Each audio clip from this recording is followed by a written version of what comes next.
Voilà, donc on est reparti, et cette fois, je vous avais promis donc un pseudo-équivalent hydraulique du transistor. Voilà. Je voulais vous dire une petite chose juste avant, c'est que le, le modèle de transistor que je vous ai présenté juste avant, qui était ici, là, avec deux diodes et un générateur de courant.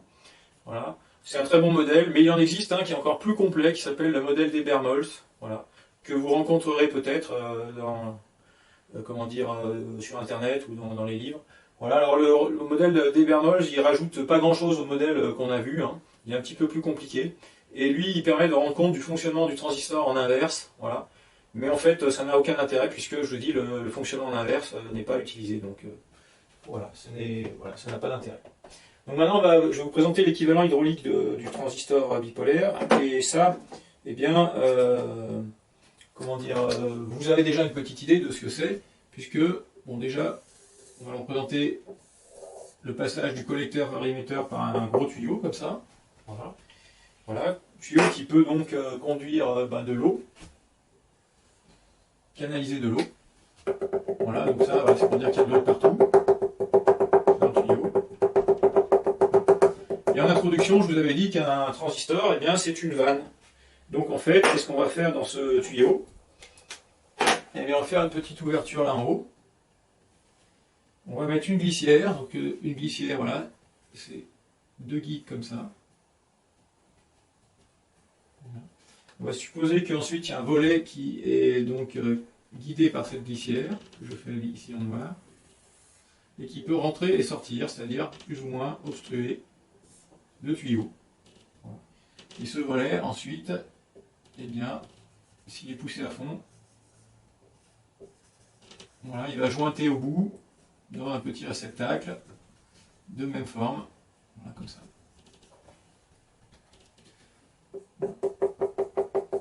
Ok, on suppose que la glissière est parfaitement étanche, hein, que l'eau ne peut pas sortir. Et donc voilà, l'idée c'est que ce volet, on peut le sortir et le courant peut passer, et on le ferme et le courant ne passe pas. Voilà. Donc ensuite, il faut commander la position de ce volet, et ce qui va commander la position de ce volet, c'est le courant dans la base ici. Donc on va dessiner une base. Donc pour faire une base, eh bien ici je vais faire un tuyau là aussi. Voilà, ce tuyau, on va dire que c'est la base.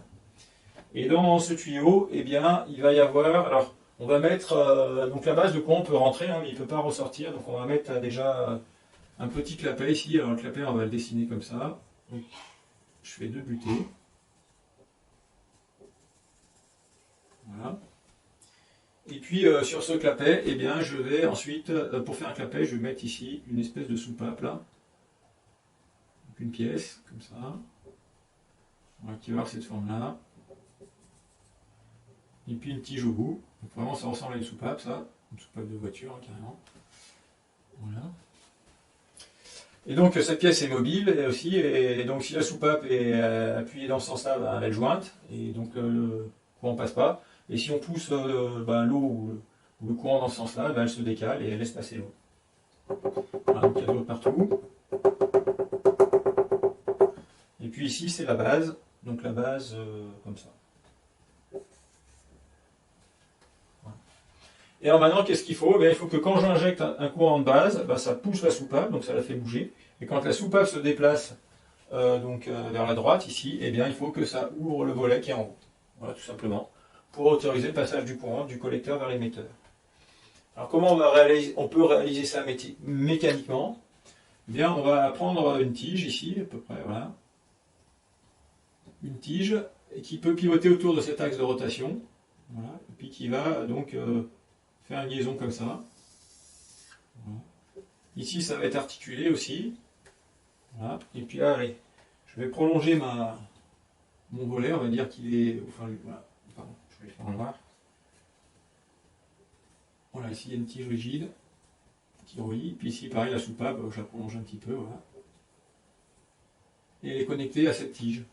Et donc qu'est-ce qui va se passer? Si j'envoie de la pression ici, ma soupape se décale, voilà. Et ma tige elle va pivoter autour de cet axe. Voilà. Et donc s'il y a un petit déplacement ici, il va engendrer un gros déplacement ici, donc une ouverture du volet. Comme ça. Voilà, donc c'est bien la position de la soupape qui va commander la position du volet. Voilà.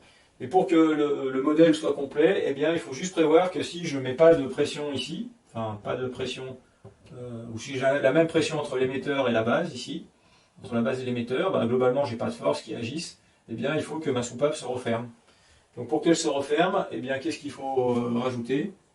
Eh bien un petit ressort de rappel ici, voilà. Je mets un ressort. Voilà. Voilà, il est accroché ici de chaque côté. Et ce ressort de rappel, eh bien il va être tendu comme ça, et il va exercer deux forces, hein, à chaque extrémité. Voilà. Et donc ce ressort il a tendance à ramener cette tige là dans cette position là. Voilà, en fermant bien ici, et puis en fermant bien ici. Voilà.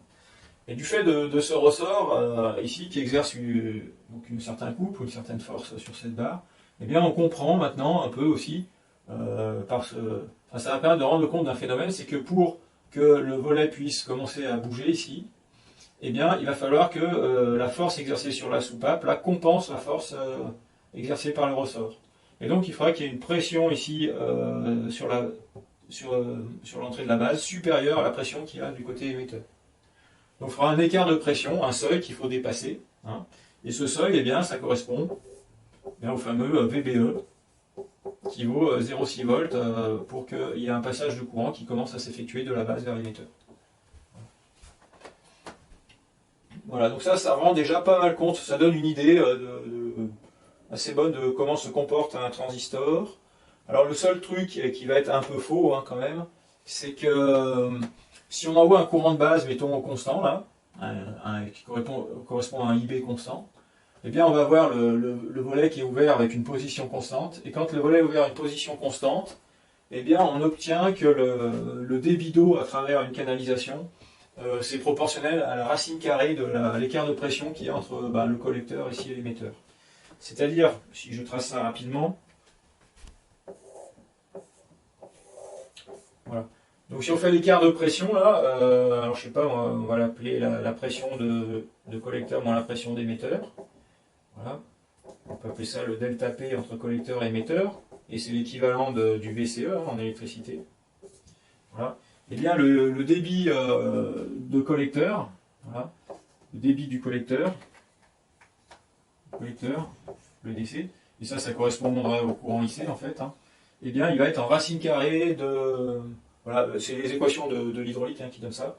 Il va être en racine carrée de cet écart de pression. Donc en fait ça fait une courbe comme ça. Voilà. Une courbe comme ça, donc une courbe racine carrée ça fait ça. Voilà. Alors que pour le transistor bipolaire, eh bien moi je vais dessiner, donc ça c'est la courbe hydraulique, et la courbe du transistor bipolaire, eh bien je lui dis que ça allait monter très très vite à une valeur de courant, et puis ensuite ça va rester constant comme ça. Voilà, donc ça c'est la courbe du transistor, et ça ce serait la courbe d'une vanne, donc vous voyez que ça ne correspond plus trop bien le modèle hydraulique par rapport à ça, c'est-à-dire qu'en fait, ici on peut remplacer notre transistor par une source de courant, et ici pas vraiment. Voilà.